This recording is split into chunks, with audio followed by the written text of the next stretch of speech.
de faire une histoire de nos prénoms et non avec Aritz. Alors moi, on peut comprendre que des gens, et encore, que des gens confondent Mathieu et Stéphanie, à la fois avec ma tête, normalement j'ai plus une chose de m'appeler Mathieu que Stéphanie, j'espère. Mais toi, Aritz et Zamakola, t'as un peu le... Bon, Aritz, c'est ton prénom, quoi. Oui, Ouais, effectivement. Et ok. ça vient du Pays Basque, j'en suis très très fier. D'accord, les deux viennent du Pays Basque, du coup, Zamakola aussi, Oui, j'imagine. Ok. ouais, je suis franco-espagnol. Franco-espagnol. Et là, Ok. on a toute l'histoire. Vous mettez quand même des contraintes parce que j'échange avec quelqu'un que j'aime beaucoup, que je connais que à distance, qui est le fils de... Je devrais pas le présenter comme ça, mais c'est juste que c'est comme ça qu'on va le situer, le fils de Bixente Lizarazu, Mhm. qui s'appelle Timixta. Oui. Et donc, a priori, il vient pas du nord de la France non plus. Mais alors, vas-y, à chaque fois que je dois écrire son prénom, je suis quand même obligé d'aller rechercher dans mes mails comment je l'appelle pour pas l'écorcher, quoi. Ouais, et mon nom et mon prénom sont écorchés Ouais. systématiquement. Mais ça me va. Aritz, ça va, à partir du moment où... Comment t'écris Timixta? Timixta. Ouais, Tu sais, toi? Non. Ah, puis c'est bien pour un basque. Aritz, on n'est pas là pour parler de prénoms, mais pour parler de Resolve Stroke, pour parler de toi, pour parler d'OVNI, pour comprendre un peu ce que vous allez faire. Je dois te dire que... Alors nous, on s'est rencontrés il y a près d'un an, je pense, un peu moins. Au moment où je rejoignais l'aventure OVNI, qui était vraiment encore assez balbutiement, si je puis dire, mais qu'avec avancé. Et en fait, l'investissement était, je crois, déjà fait ou en train de se faire. Venez juste de se faire. Ouais. Et pour moi, ça a été assez important, cet investissement. Tu le sais pas, je te l'ai pas dit, mais je me suis dit, en fait, ok, si on peut rentrer dans des boîtes comme ça, autant par l'ambition, par toi, par notre rencontre, par la mission, par finalement beaucoup de bon sens. Tu vas me revenir là-dessus, mais moi je trouve que ton projet, la manière dont vous l'avez abordé, en tout cas dont tu me l'as expliqué, c'était beaucoup de bon sens, c'était une forme de simplicité pour développer quelque chose sans faire des grosses usines à gaz, avec des choses que les médecins utilisent déjà, si je comprends bien, tu vas y revenir.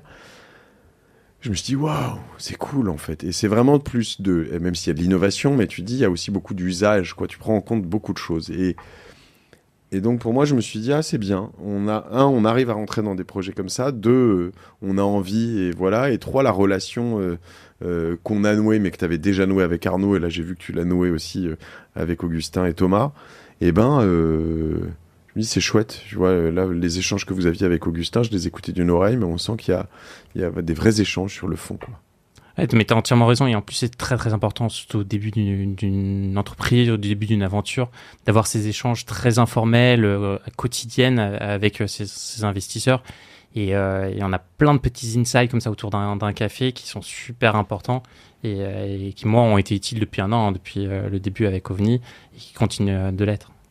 Ah, ça, c'est extra. On va raconter rapidement ce que c'est Resolve Stroke. Je vais te dire, parce que j'en ai retenu, ça va être rigolo, ça, quand Ok, même. un beau challenge. Pour moi, tu es capable de prévenir des AVC. Stroke, c'est ça. C'est pas exactement, pas encore AVC. Si, le stroke, c'est vraiment AVC. Ouais.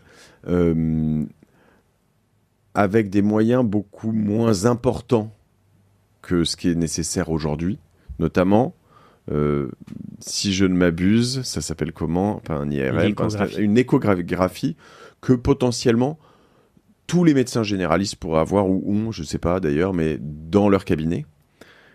Ce qui peut changer totalement la donne de la prévention de l'AVC. Voilà où j'en suis.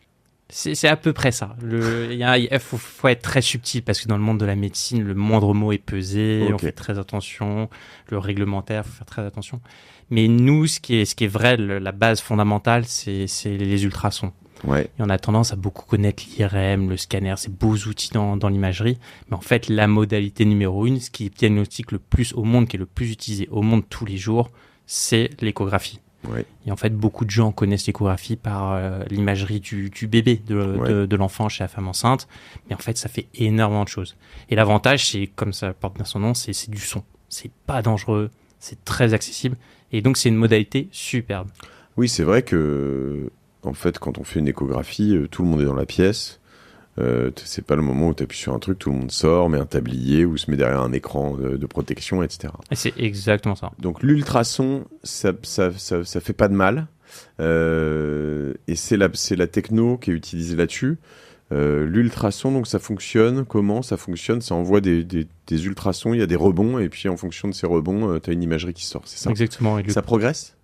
Et bah, c'est tout le sujet, il est là-dedans. Et donc, les ultrasons, c'est un peu, on connaît la chauve-souris, le dauphin avec le sonar, c'est un peu ça le principe. Et en fait, ça progresse, mais pas tant que ça. Il y avait vraiment l'idée que les ultrasons ont atteint leur plein potentiel et que maintenant la seule solution, c'est de les miniaturiser et de les démocratiser. Et en fait, là où mes deux autres cofondateurs sont venus me chercher, ils m'ont dit, en fait, il y a un gros saut quantique à aller faire avec ces ultrasons et pour aller les utiliser, mais dans d'autres cas d'usage et dans énormément d'autres cas d'usage. Et c'est là où nous, on intervient chez Reelstroke, c'est de pousser dans ces retranchements, ce dont on est capable de faire avec les ultrasons, pour améliorer le diagnostic in fine. En effet, parce que quand tu vois même si c'est peut-être un peu plus net, etc. Et puis ça bouge, tu sors des vidéos maintenant quand tu vas voir les enfants, les fœtus dans le ventre de ta femme. Ça reste quand même des images un peu dégueu, quoi. Enfin, t'es pas sur un truc super net. Est-ce que déjà aujourd'hui, si je faisais ça avec un scanner ou une IRM, on verrait beaucoup mieux? Ça dépend des cas d'usage. Okay. Mais le médecin, il n'a pas toujours besoin d'avoir l'image la plus nette. Ce qu'il veut, in fine, c'est faire le diagnostic, c'est prendre la bonne décision. Donc, on n'est pas là pour être la course à la plus belle image, on n'est pas là pour la course pour être le plus bel outil. On est là pour donner systématiquement le bon diagnostic. Enfin, c'est le médecin qui fera le diagnostic, mais lui donner l'outil qui lui permet de le faire. Ok. Et alors, en quelques mots, pour comprendre la différence, ultrason, IRM, scanner, quelle techno derrière et qu'est-ce que ça va te montrer, qu'est-ce que ça va pas te montrer? Oula, c'est vraiment compliqué. C'est vraiment cas d'usage par cas d'usage. Mais ce qui est la beauté de l'imagerie médicale au sens large, c'est cette complémentarité des outils. C'est de dire qu'il n'y a pas un outil qui va permettre de tout faire révolutionnaire. Je vois tout ce qui se passe dans le corps, je diagnostique tout. C'est au contraire, le médecin, il a une panoplie d'outils. Et d'ailleurs, au-delà de l'imagerie médicale. Et avec cette panoplie, il est capable de prendre le bon diagnostic. C'est pas qu'une question de prix. C'est-à-dire que si je prends un scanner et que je fais un scanner entier d'une personne, il y a plein de choses que je ne verrai pas. Alors que je les verrais avec de l'ultrason ou de l'IRM. C'est possible, mais surtout le cliché par exemple dans l'ambulance, vous n'allez jamais aller voir un IRM dans une ambulance. Et parfois vous avez besoin de faire le diagnostic dans l'ambulance. Pareil, vous êtes au sein de l'hôpital où le patient est allongé sur son lit d'hôpital, vous avez besoin de faire le diagnostic ici, là, immédiatement. Vous n'avez pas d'IRM sous la main, vous n'avez pas de scanner sous la main. Et en fait, tous ces cas d'usage-là, c'est des trous dans la raquette dans ce monde du diagnostic. Et donc la question, c'est comment vous allez combler ces trous dans la raquette. Est-ce que vous prenez un IRM, vous le miniaturisez? Est-ce que vous prenez des ultrasons et vous augmentez leur valeur de diagnostic? Et nous, c'est plutôt ce cas d'usage-là. Ok. Alors, comment ça fonctionne justement? Comment tu augmentes leur puissance, leur valeur, leur retour? Et qu'est-ce que ça te permet de faire quand tu fais ça? Ok. L'origine de tout ce qu'on fait, c'est la capacité des ultrasons à être entièrement numérisés à la source. Donc maintenant, il faut voir le chariot ultrasonore, enfin la modalité d'ultrason, comme un véritable ordinateur. La seule différence, c'est qu'il y a une sonde au bout où il y a des ultrasons qui sont poussés puis récoltés, on va dire. Et en fait, le reste, c'est un ordinateur. Et donc, si vous imaginez maintenant les ultrasons comme un ordinateur, vous dites tout est possible. Je peux appliquer l'intelligence artificielle, je peux appliquer tous les calculs avec l'écran GPU de NVIDIA. Donc maintenant, j'ai enfin accès à ces données brutes numérisées dans lesquelles je peux jouer avec. Je peux appliquer d'énormes lois de la physique, je peux appliquer d'énormes algorithmes, je peux appliquer de l'IA. Et quand vous avez cette mentalité-là, là, tout est possible. Et nous, c'est exactement ce qu'on fait. Donc, on numérise très tôt les ultrasons et on joue avec cette donnée à l'intérieur du chariot ultrasonore pour en sortir des informations qui sont plus précises, qui sont plus détaillées. Ok, donc je reformule dans mes mots, qui sont pas les tiens, qui n'engagent personne, soyons clairs, mais quand on fait, je sais pas pourquoi j'arrive pas à retenir ce nom avec les ultrasons, l'échographie, j'ai cette petite poignée dans la main, ok, c'est souvent ça. Je vais aller sur le corps de quelqu'un, je peux le faire dans la tête, je peux le faire sur les yeux, sur les pieds, partout. Quasiment partout. Ok. Ça va envoyer donc du son qui va revenir à peu près au même endroit, enfin voilà, et selon la distance, selon plein de choses, tu vas avoir des calculs possibles derrière. quand ça revient dans cette petite poignée, et là, il y a un câble qui le met dans un ordinateur dont tu parles tout de suite. Exactement. Et dans cet ordinateur, jusque maintenant, on avait un truc qui était un peu débile. J'exagère, mais qui te permettait juste de te sortir une image, et puis toi, t'analysais l'image. Oui, c'est comme ça que nous on le voit. Ok. Et toi, tu te dis, peut-être que, en fait, ces infos, si je compare des millions d'ultrasons du pied, enfin d'analyse du pied, ou des millions, ou des tas de choses, je vais réussir avec le machine learning, avec la quantité d'infos disponibles, à voir des choses qu'on ne voyait pas avant, à comparer, à dire, tiens, il y a eu des diagnostics après, cette personne a eu ça, ça, ça, et puis je vais peut-être réussir à voir d'autres choses encore, c'est ça un peu ? Et c'est exactement ça, c'est ce hardware, cet ordinateur, en fait, jusqu'à maintenant, il n'était pas utilisé à son plein potentiel et détruisait cette donnée-là, à la source. Il n'était même pas connecté à Internet nécessairement, finalement. Il n'était pas connecté à Internet, il détruisait la donnée. Okay. Et maintenant, si vous récoltez complètement la donnée, là, vous avez nettement plus d'informations. Nous, pour vous dire, une acquisition, c'est 300 gigabits qui sont acquises, et là, vous jouez avec. Et jusqu'à maintenant, ce hardware, de manière un peu incrémentale, détruisait, prenait que 10% de cette donnée-là, affichait des images, extraordinaires parfois, sauvant des vies parfois, mais vous perdez 90% de l'information. Ne serait-ce que, alors j'imagine pour l'analyse, la recherche on l'a vu dans les radios qu'on a assez bien compris, hein, mais de dire, tiens, il y a des choses que tu voyais pas sur une radio des poumons ou telle chose. Là, j'imagine que avec de l'échographie bien faite, tu vas pouvoir aussi aller chercher de nouveaux types d'informations, mais aussi peut-être recomposer des images ou des choses. Je vois, en fait, souvent, on voit ça dans la photographie, c'est quand même en train d'arriver. On voyait ça dans 24, tu te souviens, cette série là où en fait ils arrivaient à prendre des images totalement pixelisées, dégueulasses, et en faire des images super propres. À l'époque, on se disait, ça c'est quand même un peu virtuel, ça n'arrivera jamais. En fait, c'est quand même en train d'être effectif, ce genre de choses. Mais c'est exactement ça. Et donc, ce qui s'est passé, c'est qu'on avait un hardware au début qui détruisait un peu cette donnée. Qu'est-ce qu'on a fait dans le monde actuel avec le software et les intelligences artificielles ? On s'est dit, on prend la sortie, la lecture d'image, et on l'augmente avec du software pour augmenter l'analyse, un peu ce que tu dis, on va aller mieux voir ce qu'il y a dans cette image. Et nous, ce qu'on fait, c'est on fait la jonction un peu entre les deux. On va exploiter au mieux ce hardware et utiliser tout ce beau monde du software. Donc, on est un peu à cette interface-là. Alors qu'au départ, les deux milieux étaient bien silotés. Je faisais soit le chariot, détruisais la donnée, mais j'affichais des choses correctes, et le software était juste là en sortie. Et toi, tu vas faire du hard et du soft, là ? Tu vas brancher toi-même sur ton ordinateur les petites manettes ? Donc là, c'est la bonne question, qu'est-ce qu'on fait réellement ? En fait, nous, on fait l'OS, le Windows du chariot, et on fait les applications qui vont dessus. Donc la magie, les applications sont infinies. Et ça, cet OS et ces applications, tu les intègres dans un chariot. Et nous, dès le départ, ce qu'on a voulu, c'est être complètement autonome. Parce qu'en fait, nous, on alimente nos données, on alimente nos algorithmes avec les data. Donc on avait besoin d'être autonome. Donc on a mis cet OS, ces applications, dans un premier chariot qui nous est propriétaire.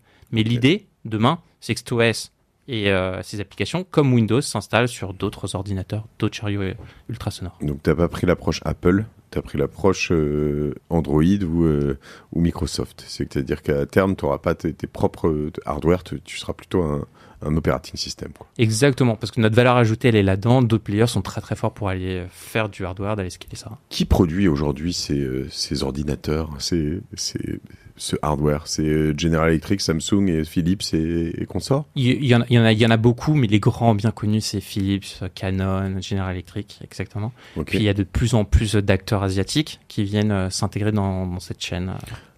Eux, ils te voient arriver comment là-dessus? Ils disent, t'es sympa, Arrête, mais en fait, ton OS, j'en ai pas besoin, moi j'ai déjà le mien, non? Oui, en fait, ces grands acteurs, ils ont évolué de manière incrémentale. Ils avaient leur hardware et progressivement, ils améliorent de manière incrémentale.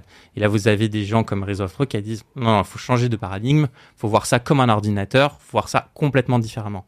Et surtout avec un prisme très très soft dans l'histoire. Et donc là, la première réaction, c'est pourquoi pas, mais j'attends de voir. Donc la priorité de Resolve qui a été de montrer, ok, on va vous montrer réellement le pouvoir de ce qu'on fait.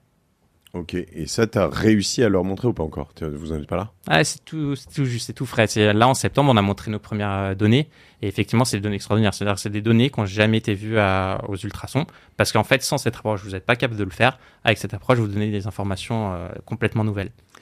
Alors, il faut quelles compétences? On va revenir sur ce que ça a donné, comment vous l'avez fait, mais il faut quelles compétences pour arriver à ce résultat-là? Il faut qui dans l'équipe? Comment vous avez fait ça? Tu me parles de tes associés qui sont venus te chercher.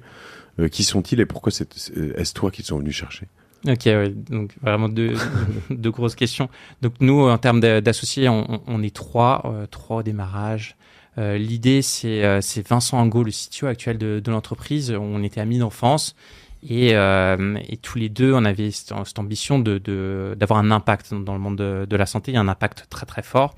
Amis d'enfance avec des trajectoires séparées. Lui devenu chercheur, moi devenu plutôt côté business, consultant en stratégie dans le domaine de la santé. Chez Roland Berger, j'ai vu, non? Exactement. Okay. Chez Roland Berger, sur des projets stratégiques, sur des projets de due diligence pour des fonds de private equity. Et l'idée, c'est qu'on s'est rejoint sur ce projet-là où Vincent est venu me voir en me disant, écoute, moi, ça fait plus de 10 ans que je travaille dans le monde de l'échographie, dans la physique fondamentale. Et là, je pense qu'il y a une vraie avancée, un vrai saut quantique et qui est applicable. Le gros mot ici, c'est le mot applicable. Et tout ça sous l'égide, il a été formé sous l'égide de Olivier Couture, notre troisième cofondateur, okay. Qui est un grand ponte de l'imagerie ultrasonore.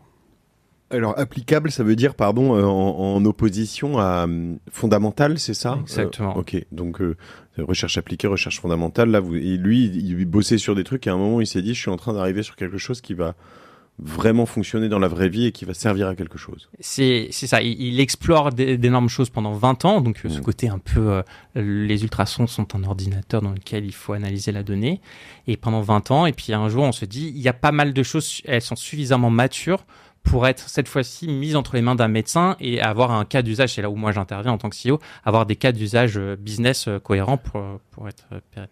Si je devais quantifier l'évolution d'une échographie entre, 1980 et 2020 ou 2024, et toi, ton interprétation de ce qui va se passer, de la différence, ça fait x2 par exemple entre 1980 et 2020, et entre 2020 et 2030, ça va faire x12 ou ça va refaire x2 juste. Enfin, c'est vraiment on est sur un point de rupture révolutionnaire dans ce milieu-là. Ah, moi, je crois que tout à l'heure, on parlait des trous dans la raquette de l'imagerie. Je crois qu'il y en a énormément à aller chercher, énormément à aller combler. Donc, je ne sais pas dire si x2, x10. Mais par contre, c'est pas juste un cas d'usage. On développe pas chez Resolve un dispositif ultrasonore pour un cas d'usage et on s'arrête là. Et d'ailleurs, je suis pas sûr que Resolve soit capable d'aller recueillir l'ensemble de ces cas d'usage. On ouvre une voie à ce dont sont capables les ultrasons. Alors, vous êtes sur l'AVC. Resolve Stroke, c'est dans votre nom. Et pas tant que ça. Ok. Parce qu'en fait, l'AVC est vraiment le mot Resolve Stroke est vraiment un mot pour nous donner un objectif, pour nous pousser à nous dépasser. Okay. Donc, on prétend pas résoudre l'AVC tout court. Donc, le mot veut pas dire ça, mais il nous dit l'échographie peut aller combler certains trous, et notamment l'AVC. Et l'AVC parle à beaucoup de gens. Mais en fait, on ne fait pas que ça. D'accord. Alors, si je vois d'autres cas d'usage. L'AVC, au moins, c'est très parlant. Tout à fait. Si tu es capable de me dire, je vais réduire, c'est quoi? Je vais être capable de prévenir l'AVC? Nous, par exemple, un des premiers cas d'usage, simple mais ultra utile, c'est vous êtes à l'hôpital, au chevet du patient, et là, le médecin, il a besoin de savoir si vous êtes susceptible de faire un second AVC. Qu'est-ce qui est en train de se passer dans votre tête? Et là, actuellement, il est démuni. Il n'y a pas vraiment d'outils adaptés pour ça. Tu dis un second parce qu'on parle plutôt d'un patient qu'on a déjà eu un, là? Par exemple, oui, parce qu'il est déjà arrivé à l'hôpital. Donc, on l'a détecté, on l'a amené, on l'a soigné, et là, il est quand même surveillé. Et pendant cette phase de surveillance, il y a plein de choses qui se passent. Et vous avez besoin de voir ce qui se passe dans le cerveau, au chevet de ce patient. Et là, vous n'avez pas d'outils.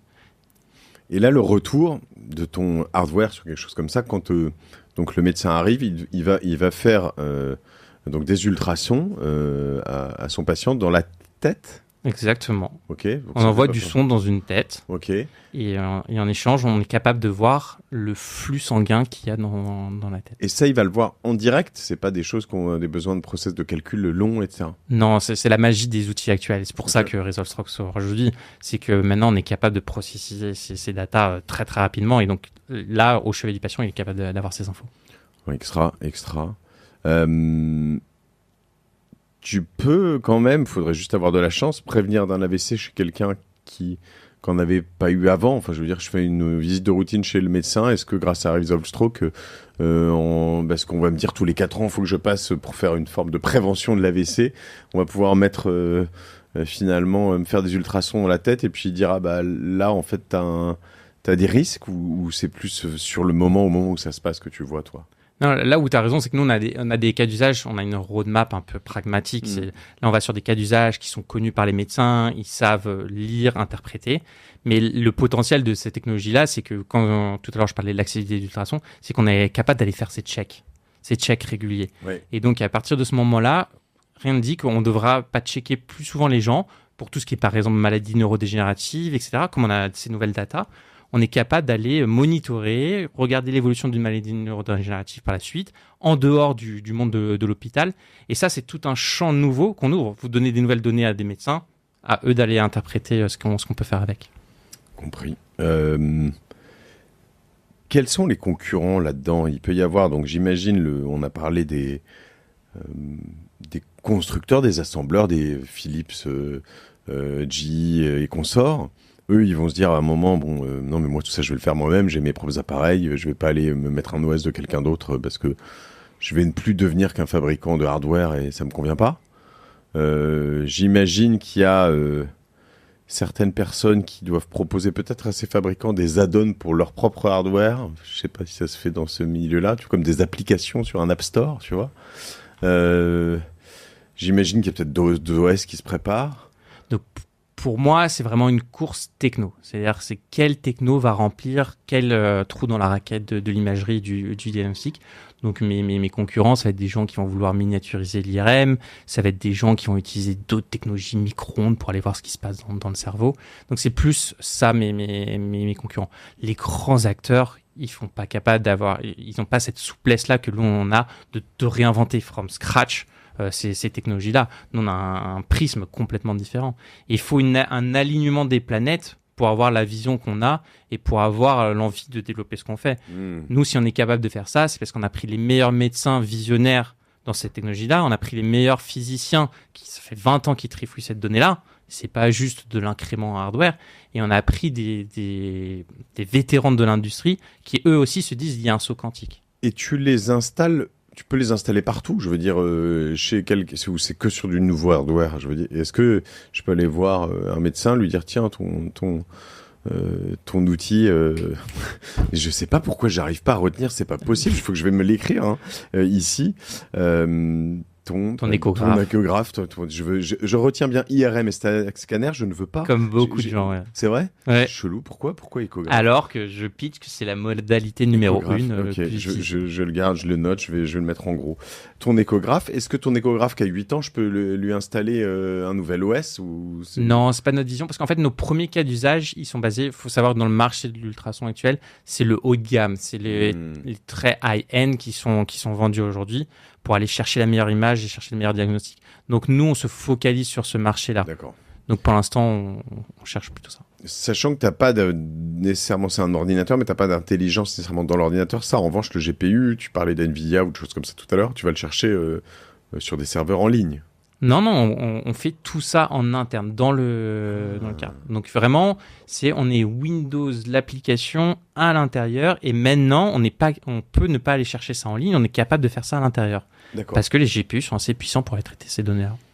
Ok, des GPU que tu vas acheter et installer directement en hardware. Super intéressant. Il faut savoir que les échographes, les nouveaux, sont déjà construits comme ça. Okay. C'est-à-dire que même c'est pas nos concurrents, même les grands acteurs GE et Philips ont déjà cette structure-là, dite ordinateur ultrasonore. J'aimerais bien voir, là, ça me trigger ce que tu as dit depuis le mois de septembre, vous avez présenté des choses et ça a vraiment été mind-blowing, comme on dit. Vous l'avez présenté à beaucoup de monde ? On commence, mais en fait, on a été invité à présenter ces données ici en France, en Allemagne, dans le plus gros congrès aux États-Unis, à Chicago. Et donc, en fait, c'est la plus belle preuve. La plus belle preuve qu'on va dans le bon sens et ce qu'on fait est utile, c'est que vous avez les médecins concernés par nos applications qui vous disent « Ok, amène-le-moi, présente-moi ça ». Et quand vous êtes appelé par Harvard pour faire un cours sur ce que vous faites, quand vous êtes appelé à Chicago pour présenter vos données cliniques, c'est vous dites ok, ça vaut quelque chose. Et eux, ils te le demandent, tu as fait une belle landing page pour leur dire laisse-moi ton email, je viendrai te dire quand c'est prêt. C'est prêt déjà, tu peux pas leur vendre encore, si? Non, on peut pas le vendre, c'est encore en développement, mais on a déjà des belles preuves cliniques. Okay. Donc c'est au chevet du patient. Et là, la meilleure preuve, c'est qu'on n'a même pas besoin de le vendre. C'est que les médecins entre eux se parlent. Ils disent écoute, j'ai rencontré un tel, il m'a présenté ça, tu dois les voir à tout prix. Ça vaudra combien? Comment ça fonctionne? Ça, c'est du MRR, c'est de la licence vendue one shot. Comment ça fonctionne? De plus en plus dans ce monde-là, c'est un coût one-off de l'équipement, mais quasiment un prix coûtant. Et ensuite, c'est des licences qui est un peu recurring. Et c'est d'autant plus vrai que maintenant, c'est très software. Hein. Et donc, en fait, il y a des upgrades de ce software-là. Et ça légitime encore plus ce modèle-là. Et quand tu dis la vente de l'équipement, toi, tu comptes vendre ton équipement sous la marque de quelqu'un d'autre ou... Donc, nous, on est capable de faire pour être complètement autonome, pour nourrir nos algos, on est capable d'avoir notre équipement. Mais l'idée, c'est d'être capable aussi de s'intégrer chez quelqu'un d'autre. Hein. Ouais. J'imagine, enfin, c'est encore une fois, c'est Apple versus Windows, quoi. C'est capable d'être multi-hardware. C'est un marché de vieux, j'imagine, l'échographie, non? C'est comme ça. Enfin, à part pour les enfants, mais sinon. Ça dépend comment on voit le marché. Et moi, je me bats contre cette vision-là où il y a le hardware, c'est l'ancien temps, c'est un marché de vieux. Et le marché nouveau qui est le SaaS, le software, qui améliore tout et qui est de l'autre côté et qui est sexy. Et en fait, comme si le SaaS pouvait exister sans le hardware et comme si le hardware n'avait aucune prétention sur le soft. Et en fait, la vérité, c'est que les deux, ils sont ensemble. Non, la question, c'est plus sur le endgame, la personne à qui on va faire une échographie, ce sont des vieilles personnes, des personnes âgées, ou c'est tout, enfin les jeunes, à part les jeunes mamans, tu vois, mais est-ce que c'est un outil qui les AVC, c'est pour tout le monde? C'est à partir de 45 ans. Donc déjà, l'échographie, modalité numéro 1, donc ça va du petit enfant, du nouveau-né, du prématuré à la personne la plus âgée qui existe sur Terre. Okay. Et l'AVC, c'est souvent, on dit, c'est quelque chose de vieux. Et en fait, pas du tout. Nous, on va au chevet des patients, on va dans les hôpitaux. Et quand vous avez des personnes de 30 ans qui font un AVC, vous dites non, c'est des problématiques qui concernent tout le monde. Ok. Qu'est-ce qui crée l'AVC? Donc, il y a deux types d'AVC. Il y a soit une rupture, c'est-à-dire que le sang s'échappe des vaisseaux, et c'est une hémorragie. Soit le sang est bloqué au sein de ce vaisseau par un petit caillot qui s'est détaché d'ailleurs. Et là, le cerveau est plus irrigué. Donc, vous avez besoin de voir ça. La première chose que tu as écrite, c'est la rupture d'anévrisme ou ça n'a rien à voir? Exactement, c'est exactement ça. Ok, compris. Tout ça, en prévention, aujourd'hui, ça se fait comment?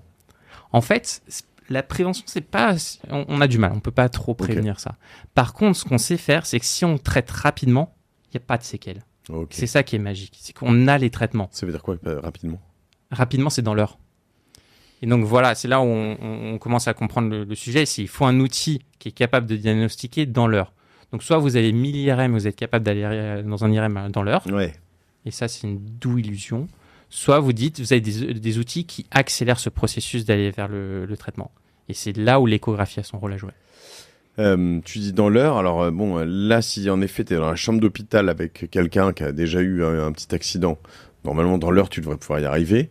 Pour quelqu'un, même dans une ville à force densité comme Paris, qui a quelque chose, que ce soit en pleine nuit, en pleine journée avec les embouteillages, c'est pas simple d'arriver dans l'heure. Et ben même dans l'option 1, c'est pas vrai. En fait, même à l'hôpital, vous n'allez pas être soigné dans l'heure parce qu'en fait, on n'a pas pu voir ce qui se passait à votre chevet. Et c'est ça qui est extraordinaire, mais extraordinaire dans le malheur. C'est que même à l'hôpital, vous pouvez être traité trop en retard parce qu'on n'a pas l'outil pour monitorer ce qui se passe dans votre cerveau. Donc, on voit les trous dans la raquette, ils sont multiples. Il n'y a pas que le sujet de l'ambulance. Il existe des échographies, des échographes qui sont transportables très facilement, que tu peux embarquer dans une mallette? Ouais, ça a été la très grande mode de ces dernières années, de se dire, c'est numérique, donc maintenant, on fait comme Apple, on miniaturise. Un gros téléphone, on le rend plus petit, on prend un échographe, on le rend plus petit. Et au détriment de la donnée, etc.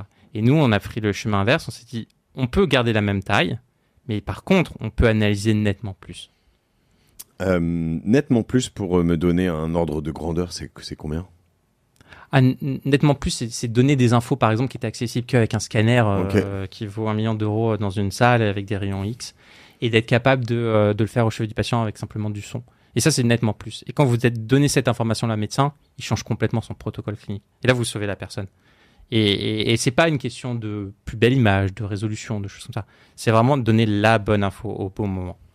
Et cette info, elle doit toujours être interprétée, parce que maintenant que tu mets de l'IA, par quelqu'un qui va la regarder, qui va la voir, ou ça peut être ton logiciel qui va dire « Ah, tiens, lui, il a ça, regarde ici ». C'est vraiment c'est les deux. Mais nous, on a une approche pragmatique. C'est l'outil pour le médecin. Il sait quoi lire. Et ensuite, demain, on pourra aider le médecin encore plus avec l'analyse de ces données. Mais on y va pas à pas. Ça nécessite toujours une manipulation. Tu dois toujours avoir cette petite gâchette à la main, où il y a une possibilité de faire des échographies comme un IRM ou un scanner, une IRM plus de tout le corps. C'est une très très bonne question. En fait, le problème de l'échographie, c'est son côté très dépendant de l'utilisateur. On doit aller chercher la zone avec l'échographe. Et donc, contrairement à un IRM, on appuie sur le bouton. Il appuie dans tous les sens sur les enfants. Tu les vois aller se mettre comme ça. Tu te dis, j'aimerais pas être à la place de ma femme d'ailleurs à ce moment-là. Mais... Exactement. Ouais. Et il faut l'expertise pour aller chercher ça. L'IRM, vous appuyez sur le bouton, vous voyez l'objet. Et donc ça limite pas mal son utilisation. Et nous, on utilise la 3D pour faire ça. C'est aussi un cas magique. On scanne toute une zone avec les ultrasons. Et là, on n'a plus besoin d'aller chercher. Ou on va la chercher de manière virtuelle après sur l'ordinateur. Tu sais où est-ce qu'on a fait ça récemment ? Ça vient de me popper la tête. Non. Dans les dents. Ma dentiste, elle a utilisé un truc qui avait l'air tout neuf, un truc qu'elle mettait dans mes dents pour faire un... Donc, elle a reproduit toute une partie de mes dents en 3D pour faire avant, c'était des plombages, mais elle fait plus de plomb, elle fait de la céramique. Donc, en fait, elle m'a sorti, et je l'ai à la maison, je l'avais hier en plus ou avant-hier ici, mais une reproduction de toute la partie gauche de mes dents. Et elle fait le bas et le haut, même si la céramique devait être posée en bas, la prothèse, je pense, on appelle ça comme ça. Et pour voir comment ça se repose avant-après. Donc, elle a fait un scanner elle a tout enlevé. D'ailleurs, on voyait ma dent bien défoncée. Je me dis, putain, j'ai dû avoir des belles caries plus jeunes. Et derrière, il fait la prothèse qui vient s'insérer dans le truc en 3D, quoi. C'est possible que ce soit une échographie qui ait fait ça. Je pense pas dans ce cas de figure. Mais en tout cas, ce cas d'usage-là... Ce serait quoi, alors ? Puisqu'elle le faisait, elle avait pas de... en fait, elle sort tout le temps de la pièce quand elle fait des rayons et tout. Je suis quasiment sûr. Tu crois que c'est pas possible ? Peut-être, je veux pas m'avancer là-dessus. Mais moi, c'est révélateur du pouvoir qu'a l'imagerie maintenant et qui peut dépasser ce qu'on était capable de faire jusqu'à maintenant. Je vais regarder quand même, mais elle est vraiment toujours à la pointe. En bon ingénieur, je sais pas. Je dis je sais pas, je m'avance pas. Tu crois que ça pourrait pas faire les dents, l'échographie ? Si, c'est possible. Et l'échographie passe très très mal. C'est là où tout est notre force, passe très très mal les os ou très très mal les yeux. Oui, mais elle te le met dans la bouche. Hein. Elle me mettait le truc dans la bouche complètement d'un côté, de l'autre. Et en fait, je me dis, moi je suis pas ingénieur, mais je me dis qu'avec un rebond, elle doit avoir la profondeur des dents, là où il y a les excavations, etc., etc. C'est possible. En tout cas, nous, c'est ce qu'on fait dans le cerveau, c'est ce qu'on fait dans les autres parties du corps. Ok. Et en revanche, ce que ça voit bien, c'est justement la circulation sanguine et les choses comme ça, c'est ce que tu dis. Nous, notre premier cas d'usage, c'est vraiment de mieux voir cette circulation sanguine. Qu'est-ce que tu as comme cas d'usage qui vient derrière ? Nous, les autres cas d'usage, en dehors du cerveau, donc par exemple à Boston, on nous demande d'aller investiguer, d'aller suivre la transplantation d'organes. Ok. Très, très particulier, très technique, mais très important. C'est comment s'assurer que l'organe transplanté va bien et continue d'aller bien. Et là, vous avez peu d'outils pour faire ça. Et l'échographie se prêterait vachement bien à ce sujet-là. Et nos technos le permettent. On est capable d'aller voir ça. Qui est ton client ? Donc, tout dépend du cas d'usage, ce fameux trou dans la raquette que l'on vise. Là, le premier, par exemple, au chevet du patient, c'est vraiment l'hôpital, le neuroréanimateur. C'est lui qui va choisir Resolve Stroke, tu veux dire ? Ou c'est plutôt le fabricant de hardware qui va installer ça chez lui et le vendre ? Qui va te donner l'argent ? À la fin, la demande, elle vient de cette personne-là qui dit croit l'hôpital avec son business plan qui va derrière, mais c'est eux qui sont les demandeurs. Et ensuite, la valeur ajoutée, comment on se répartit ? Le fabricant du hardware, celui qui va marketer le produit in fine, ou le software simplement. Et là, il y a sûrement un partage de la valeur, et ça se fait beaucoup dans l'IA, un partage de la valeur à la fois du software et à la fois du fabricant de hardware. Mais donc celui que tu dois convaincre, c'est pas forcément le fabricant, c'est plutôt l'utilisateur final, vraiment dans chaque hôpital. À nous, comme on est en train de remplir un trou dans la raquette, en train de dire attention, l'échographie va être utile ici, va sauver le patient, va sauver le système de sécurité sociale. Ici. Moi, je dois prouver ces use cases. Donc, mon premier travail chez Resotroc est de dire il existe cette demande-là. Cette demande, si vous présentez la bonne techno, elle va exister. Une fois que j'ai prouvé ça, on répartit comment on va aller chercher le marché entre le hardware et le software, nous tout seuls. Et non, ma question, c'est plus sur une histoire de com, quoi. Comment tu les touches si c'est finalement le hardware, le fabricant. Faut que tu ailles voir 12 gus dans le monde qui fabriquent ces trucs-là. Je dis 12, c'est peut-être 100, mais qui fabriquent des hardware, et puis c'est du commercial, tu leur vendre. Si le demandeur, c'est toujours le end user, il va falloir faire de la vraie com, en fait, parce que tu vas pas faire tous les hôpitaux du monde, quoi. Tout à fait. Mais la vraie com, en fait, elle est assez facile dans notre domaine de la médecine. Okay. Elle passe par des grands pontes, des key opinion leaders, on appelle ça comme ça dans la médecine. Des KOL, ouais. Je suis un KOL pour beaucoup de gens, mais exactement, dans d'autres univers. Ouais. Exactement. Okay. Et eux vont prêcher la bonne techno, vont prêcher la bonne pratique médicale. Et si eux sont convaincus par ce que vous faites, les autres médecins vont adhérer à ce protocole, on va dire. C'est super intéressant. Et c'est Key Opinion Leaders. Aujourd'hui, tu en as identifié quelques-uns ?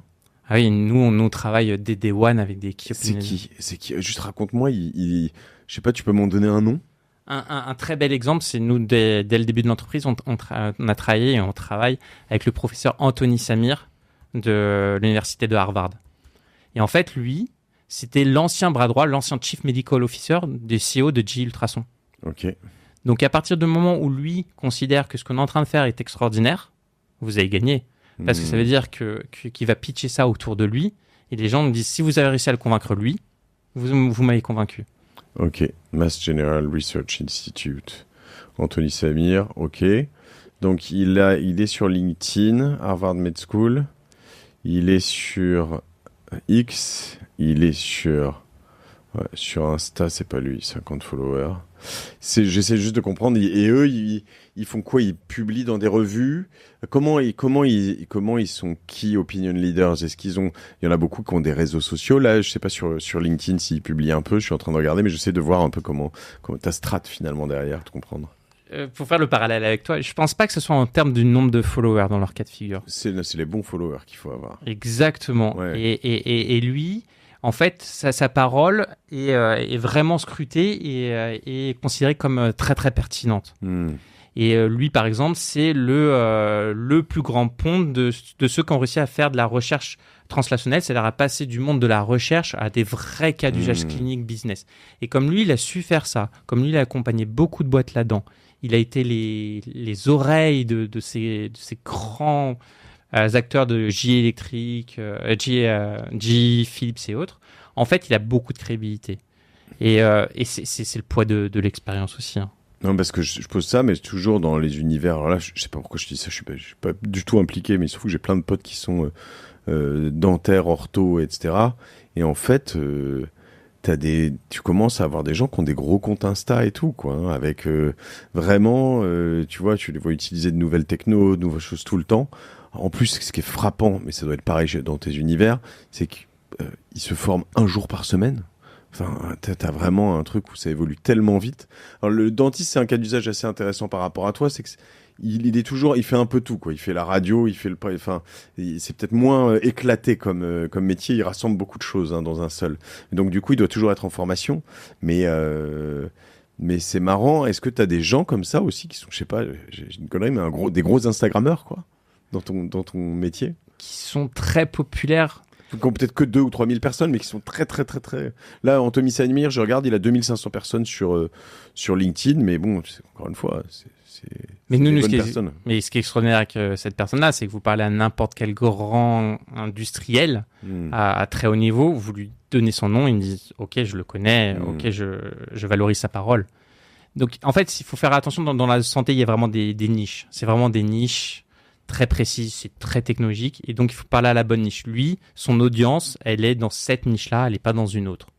Et c'est pour ça que les Key Opinion Leaders, ces fameux KOL, chacun dans son secteur doit aller chercher ses bons KOL. Moi, ils sont ceux-là, une autre entreprise de medtech aura des autres. C'est assez marrant parce que c'est quelque chose qui existait un peu avant, mais aujourd'hui, les KOL, c'est là où je m'intéresse aux réseaux sociaux qu'ils animent. Peut-être que là, ils sont peut-être encore un peu vieux, ceux-là, je sais pas, mais ils ont un impact potentiel direct. C'est-à-dire qu'avant, c'était souvent indirect. C'est-à-dire qu'ils étaient influents auprès de quelques personnes qui elles-mêmes étaient influentes, etc. Tu vois ce que je veux dire? Alors que maintenant, de plus en plus, dans plein de métiers, ils vont pouvoir ils sont eux-mêmes des médias, en fait. Ils sont devenus eux-mêmes des médias. Complètement. Et après, tout dépend de votre niche. Moi, la mienne est très hôpital. Donc, en fait, le média de l'hôpital, ce qui vient de dire, c'est un congrès. Il va pitcher devant 1000 personnes dans un congrès très précis, par exemple celui à Chicago où on va aller. Là, c'est son média, plus qu'Instagram. D'autres, quand votre produit medtech est plus mass market, là, on se rapproche des médias comme peut l'être Instagram. Et le dentiste, parfois, on arrive à cette frontière-là. Hein. C'est assez drôle, c'est vraiment assez drôle. Moi, j'aime beaucoup analyser ce qui évolue dans tous ces univers. Pour te prendre un parallèle lointain et finalement assez proche dans ce que tu dis, nous, on a beaucoup bossé un moment avec Cosa Vostra, qui est l'agence chez qui on est, avec les domaines Baron de Rothschild. Et tu te dis, au début, je comprenais pas trop les strats qu'on faisait, ce que les équipes faisaient ici. Je trouvais qu'il y avait pas assez de followers, etc., etc. Mais pourtant, le client était très content et très content. Je dis, le client, c'était une cliente en l'occurrence. Et puis, en fait, j'ai compris à un moment que les 2500 followers du compte Insta des domaines Baron de Rothschild, c'était les plus gros œnologues du monde, en fait. C'était les plus gros acheteurs de vin et en fait, ils s'en foutaient d'en avoir 25 000 ou 30 000. Tout Baron de Rothschild que tu sois, en fait. Ils voulaient avoir ceux qui font la diff, quoi. Qui sont influents, etc. C'est super intéressant. Et c'est un vrai travail d'aller chercher lesquels sont les bons. C'est pas évident. Vous savez faire ça, vous, en interne? Vous êtes une toute petite équipe. Aujourd'hui, vous êtes combien? On est 12. T'as quelqu'un qui charge la com ou c'est toi? Non, c'est un peu moi. Non, Mais c'est passionnant aussi. Pardon, je fais les réponses avec toi. Excuse-moi. Mais j'allais dire, c'est aussi de eux que tu récoltes des infos et des besoins, non? Si tu le fais bien. Oui, et puis quand j'échange avec ces personnes-là, je suis pas tout seul. Mon CTO a un vrai poids. On discute très technologie avec ces personnes-là. Tu suis tout? Oui. Ouais. En fait, en tant que boîte très technologique, en tant que CEO, je dois être au contact Mais tu comprends tout? Oui, mais de moins en moins. Et tant mieux, je suis fier de... Ça veut dire que ça devient très compliqué et très bon. C'est bien de l'admettre. Quels sont tes plus gros défis là parce que aujourd'hui, nous on a investi avec OVNI donc 80 000 euros presque il y a un an à peu près. Beaucoup plus. Beaucoup plus. Pourquoi je vois OVNI Capital a investi 580 000? Ah, il y a eu aussi du Roundtable aussi, une communauté, c'est ça? Non. Au total, on a fait un tour de 2 millions d'euros et un peu plus. Oui, mais ça, c'est pas que OVNI, c'est ce que je veux dire. Non. Ok. Et OVNI, là-dedans, disons, c'est la moitié. Ok. Oui, et donc je pense qu'il y a 580 via le fonds OVNI Venture et via un club deal, puisqu'on a ce club deal sur Roundtable qu'on fait. Peut-être que je me trompe là-dessus. Nous, on a eu Cantonation, un fonds avec OVNI, c'est vraiment les deux leads. Et là-dessus, c'est pas suffisant pour avoir un go-to-market direct? Donc c'est vraiment, nous, on joue dans le monde de la deep tech. Ouais. Mais on a une approche ultra pragmatique. C'est-à-dire, on est dans la deep tech, il y a énormément de trous dans la raquette, le potentiel est énorme, mais allons le prouver sur une première partie. Et donc l'objectif de ce tour-là était de prouver, et on montre nos données là ce mois-ci, prouver que ce concept de hardware avec du software dans le monde des ultrasons très, très théorique, il est vrai, il apporte des infos nouvelles. Et là, on les montre. C'était l'objectif de ce tour-là. Et maintenant, nous, ce qu'il faut, c'est aller chercher les moyens de mettre en application jusqu'à la partie vente sur sa première niche, qui n'est pas si niche, et sur les autres domaines. Et ça, on a besoin d'aller faire un second tour. Donc là, t'as fait ton POC, t'as prouvé que le concept fonctionnait et que ça intéressait des gens.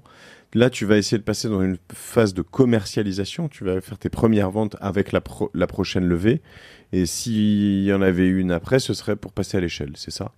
C'est ça, mais dès la deuxième levée, donc c'est un POC sur lequel on essaye de faire un produit complètement dès ce premier tour-là. Et dans le monde de la medtech, c'est pas si évident que ça, et on y arrive. C'est la magie du software. Et deuxième, là où tu as raison, c'est que dans le deuxième tour d'investissement, là, faut aller créer le marché. Il faut aller vraiment vendre. Ok. Il va te falloir des bureaux dans le monde entier pour ça? Ou vous allez voyager ou ça se fait à distance? Non, ce qui est vrai, c'est que dans le domaine de la medtech, il y a vraiment un play US et Europe.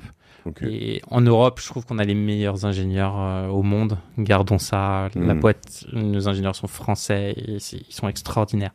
Par contre, le marché, il est aussi américain. Il faut pas se leurrer là-dessus. Et donc, il y en aura forcément un prisme un peu dual. Okay. États-Unis, Europe. Il va falloir qu'un l'un de vous aille s'installer aux US, probablement un jour. Bah, dès aujourd'hui, tout à l'heure je parlais qu'on est à Chicago, la semaine prochaine mon fondateur est à San Francisco. Okay. On est déjà en train de faire un peu cette navette US-Europe.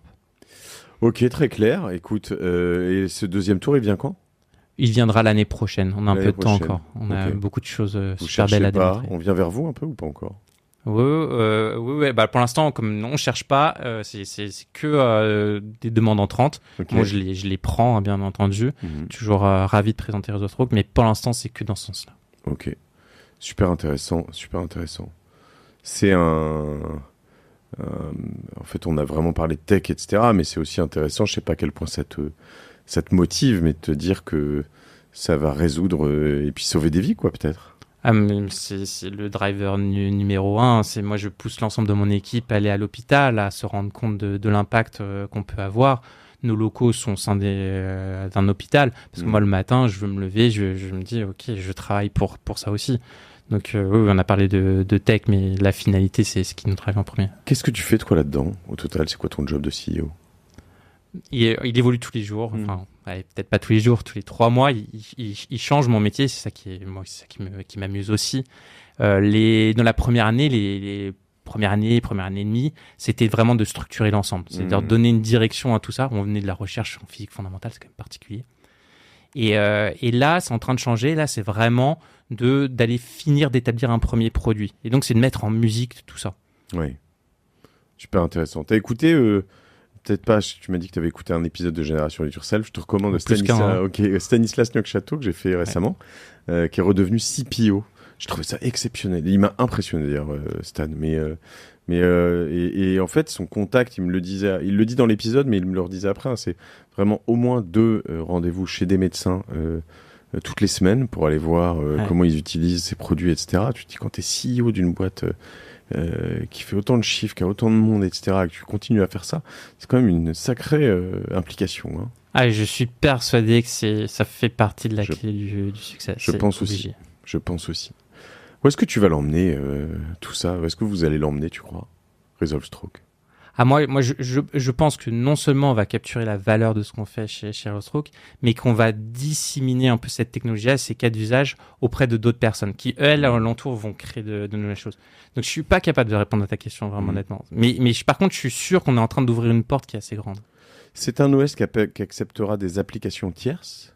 Ouais, moi c'est cette thèse dans la médecine que j'adore. Il y a la même chose dans la robotique chirurgicale ou des choses comme ça. C'est vous créez une plateforme, vous créez un OS, et derrière d'autres pourront se greffer avec leur application. Un peu comme vous avez créé l'iPhone, l'OS, iOS, et derrière il y a quelqu'un qui fait Instagram et d'autres. Et vous n'êtes pas les seuls à faire des applications. Vous pouvez faire les vôtres et d'autres vont se greffer. Et ça, j'y crois beaucoup. Ça marche sur des niches. Enfin, même si c'est gros, tu dis, mais c'est suffisamment gros pour que ça fonctionne, ce genre de modèle. Ouais. Comparativement à iOS, je veux dire, quoi, tu vois. Oui. Je vois très bien cette réflexion très de VC, de se dire c'est des niches un petit, mais souvent en médical, la petite niche est un sanctuaire bien gardé et source de beaucoup de profits, donc très profitable pour l'industriel. Et le revenu là-dessus, c'est du récurrent ou c'est du fixe? Donc, dans le cas d'un business model où on s'intègre sur le hardware d'autres, pour le coup, c'est du récurrent, c'est le software, mais il est intégré au sein d'un hardware. Okay. Et là, c'est du récurrent. Ok. Et tu auras un récurrent donc chez le client final, c'est ça, qui aura un abonnement? Oui, c'est ça. Ouais. Vous avez l'échographe.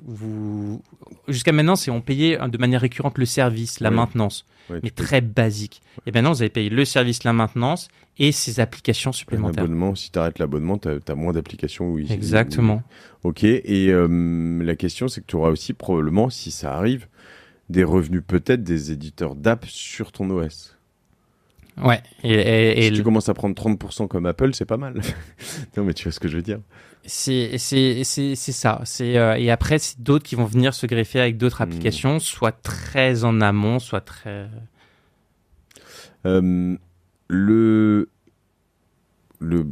on a fait, le manufacturier, enfin le producteur de l'échographe, il va, lui, à un moment, vouloir se croquer dans ce truc-là, non ? Il va te dire, bon, vous êtes sympa, mais si tu peux te donner un abonnement sur ma machine, moi, je veux que tu m'enfiles un bout, non ? Ouais, là, on est en train vraiment de parler d'exit de la boîte, mais moi, Non, pas d'exit de la boîte, je veux dire de business.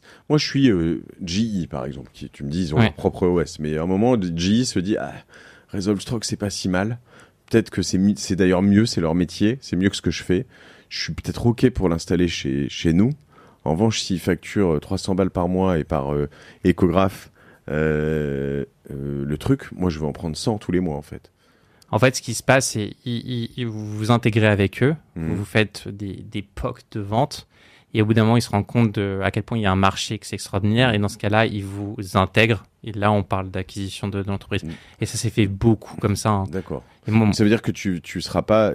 Tu as des risques de finir OS d'un seul constructeur, en revanche. Pas OS de tout le marché. C'est possible. En fait, ce qu'on a vu ces dernières années, c'est des gens qui faisaient des applications d'intelligence artificielle sur les ultrasons, plutôt très, très éloignées sur l'imagerie in fine, et qui ont fait des POC de vente avec ces grands acteurs et qui ont fini par se faire racheter. Okay. Et l'idée, c'est peut-être de finir comme ça. Super intéressant. On est allé assez loin, mais ça me fait comprendre, je crois, l'ensemble de l'univers de Resolve Stroke. On peut trouver tout ça sur resolvestroke.com. Ouais, c'est difficile de comprendre tout ça sur un site internet. Ouais, non, mais je veux dire, te contacter, etc. On peut t'ajouter donc Aritz Zamacola sur LinkedIn. Exactement. On mettra évidemment tous les liens. On peut prendre contact avec toi par mail. On trouve ton mail quelque part. Ou par LinkedIn, c'est très bien. Oh, c'est très facile. Okay. Je suis accessible. Ok. Est-ce qu'on a tout abordé sur Resolve Stroke ? Est-ce que j'ai oublié des grandes... Je crois pas. Hein. Moi, j'ai le modèle économique, j'ai comment ça fonctionne, je pense que tu as vraiment bien balayé le sujet. T'as des concurrents ? Sérieux ? Oui, ce que je disais, c'est une course technologique. Okay. Si on pense qu'on a la bonne techno, qu'on exécute correctement, aller sur le point d'usage en premier moment, avoir les fonds suffisamment, on gagnera. Et les Chinois là-dedans, ils font quoi ? Parce qu'ils ont quand même souvent un peu la maîtrise du hardware. Ils risquent pas d'arriver quand même avec un package complet ? Je pense que c'est une bonne question, mais ce qui fait notre force, c'est qu'on a quand même 5-10 ans d'avance chez Resolve Stroke qui est en France. C'est parce que nous, en fait, on vient de la physique fondamentale, on manipule ce qu'on est en train de dire ici depuis 30 ans. Et donc, c'est ça qui fait notre avance. Donc, les Chinois peuvent aller très vite, les Américains peuvent aller très vite, mais en final, le edge qu'on a chez Resolve Stroke, il est ici, il est français. Et nous, moi, mon rôle en tant que CEO, c'est de le cultiver et de le garder. Hein. Ok, bon, très clair. Eh bien, merci beaucoup, Aritz. Merci pour tout ça, c'est clair. Je suis impatient de suivre tout voilà. Et puis j'aimerais bien qu'on voit des images aussi un jour de ce que ça donne et de la différence. Parce que c'est très virtuel. C'est à l'oral qu'on a vu ça. Enfin, on est sur YouTube aussi. Vous pouvez suivre la chaîne. Mais je sais pas si on peut. Tu as des trucs à poster en vidéo ? Oui, on va le faire. Après, c'est des images qui parlent à des médecins. Ouais. Mais si vous voulez présenter à un médecin qui vous les lit, il faut dire. C'est extraordinaire, ça va beaucoup m'aider. C'est vrai, ok. Bon, éventuellement, s'il y en a quelques-unes à rajouter à la fin, on fera ça. Après le podcast sur YouTube, ça peut être rigolo quand même. Au moins que les médecins qui nous ont écoutés regardent ça et se disent waouh. Ok, puis on te contacte. Merci en tout cas, Aritz. Merci à vous tous d'avoir suivi cet épisode. Rejoignez OVNI un peu partout. Vous pouvez nous retrouver, je l'ai dit, sur YouTube, sur toutes les plateformes de podcast. C'est bien, l'audio aussi, ça fonctionne bien.